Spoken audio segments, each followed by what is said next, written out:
Baik, Assalamualaikum warahmatullahi wabarakatuh. Izinkan kami mempresentasikan review jurnal yaitu pengembangan model nilai tanah menggunakan Geographically Weighted Regression atau GWR dalam penilaian kualitas nilai tanah pada lingkungan terpencil dengan keberadaan transportasi darat dan udara. Next. Yang pertama ada abstrak, yaitu mengangkat topik yang relevan dan penting, yaitu penilaian nilai tanah berdasarkan kedekatan dengan fasilitas transportasi darat dan udara. Peneliti berhasil menyampaikan tujuan penelitian dengan cukup jelas, yakni mengembangkan model penilaian tanah yang mampu mengakomodasi dampak positif dan negatif dari keberadaan fasilitas tersebut. Metodologi yang digunakan yaitu GWR dan regresi linear, yang dijelaskan secara ringkas namun informatif. Variabel-variabel yang digunakan dalam model juga disebutkan secara rinci, menunjukkan cakupan analisis yang luas. Namun abstrak ini masih dapat diperbaiki dari segi struktur dan keterbacaan. Saat ini informasi disampaikan dalam satu paragraf yang panjang dan padat, sehingga pembaca perlu usaha ekstra untuk memahami isi dan alur pikirannya. Akan lebih baik jika disusun secara sistematis. Next. Metode yang digunakan pada penelitian ini ada dua, yaitu metode penilaian lahan dan GWR. Metode penilaian lahan secara tradisional mengikuti pendekatan pasar, biaya, dan pendapatan. Pendekatan pasar merupakan metode dengan membandingkan tanah yang belum diketahui nilainya dengan tanah serupa yang memiliki harga. Pendekatan biaya dan pendapatan juga digunakan tergantung pada karakteristik potensi produksi. Nilai tanah dipengaruhi oleh faktor lokasi dan aspek lain seperti kondisi hukum dan penggunaan masa. GWR atau Geographic Weighted Regression regresi yang memperhitungkan variasi hubungan antara variabel berdasarkan lokasi geografis. GWR membuat model khusus untuk tiap titik lokasi dengan bobot yang tergantung pada jarak antar titik, sehingga mampu menangkap variasi lokal. Metode ini cocok digunakan untuk menganalisis pengaruh variabel spasial yang seperti kedekatan fasilitas transportasi terhadap nilai tanah, sehingga memungkinkan estimasi nilai tanah yang lebih akurat.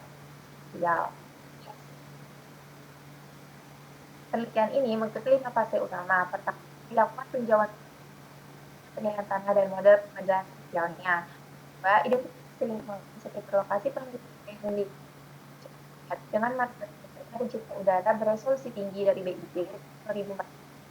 Tiga, pembuatan model matematis menggunakan pendekatan GWR yang melibatkan pilihan variabel independen seperti jarak, transisi, dan lingkungan sekitar.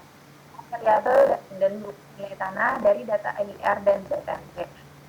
Validasi model dilakukan melalui analisis residu dan perbandingan hasil prediksi model dengan data terbaru dan GM dan nasional.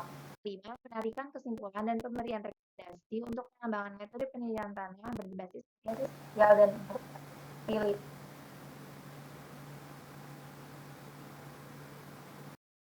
Hasil dari penelitian ini menunjukkan bahwa model GWR dengan kernel fix Gaussian dan metode pencarian bandwidth menggunakan AAC memberikan estimasi nilai tanah yang paling akurat di Kelurahan Cempaka berdasarkan nilai RMSE yang paling kecil dibandingkan model lainnya. Model ini mampu menangkap variasi lokal pengaruh faktor-faktor seperti jarak ke fasilitas transportasi seperti bandara, rel kereta api, stasiun, terminal, pusat atau pusat kota, maupun parameter lingkungan lainnya, sehingga menghasilkan parameter regresi yang berbeda di tiap parcel tanah. Validasi model menunjukkan residu yang relatif kecil dan kesesuaian yang baik antara nilai tanah hasil model dan data lapangan maupun data terbaru dari NIR dan ZNT. Dalam pembahasan, diperoleh bahwa pengaruh fasilitas transportasi dan faktor lingkungan sekitar cukup signifikan terhadap nilai tanah di daerah studi. Penggunaan GWR memungkinkan pemodelan yang lebih akurat dibandingkan regresi linear dua bar karena bisa memperhitungkan heterogenitas spasial yang ada. Hasil ini mendukung konsep bahwa nilai tanah dipengaruhi oleh kedekatan terhadap fasilitas umum dan infrastruktur. Model ini diharapkan dapat menjadi acuan dalam penilaian tanah yang berbasis variabel spasial, fasilitas transportasi, sehingga mampu memberikan estimasi yang lebih realistis dan adaptif terhadap kondisi lokal. Selanjutnya yaitu ada rekomendasi. Jadi rekomendasi untuk penelitian selanjutnya yang membahas mengenai penilaian tanah yang berhubungan dengan transportasi adalah pertama menambahkan parameter ongkos atau biaya transportasi dalam penilaian tanah yang akan datang. Kedua meneliti nilai tanah atau properti yang dilewati oleh jalur transportasi seperti bus dengan angkutan umum. Dan yang terakhir meneliti nilai tanah atau properti dengan parameter jalur tercepat dan moda transportasi yang dipilih untuk jalur tersebut. Sekian presentasi dari kami, kurang lebihnya mohon maaf. Wassalamualaikum warahmatullahi wabarakatuh.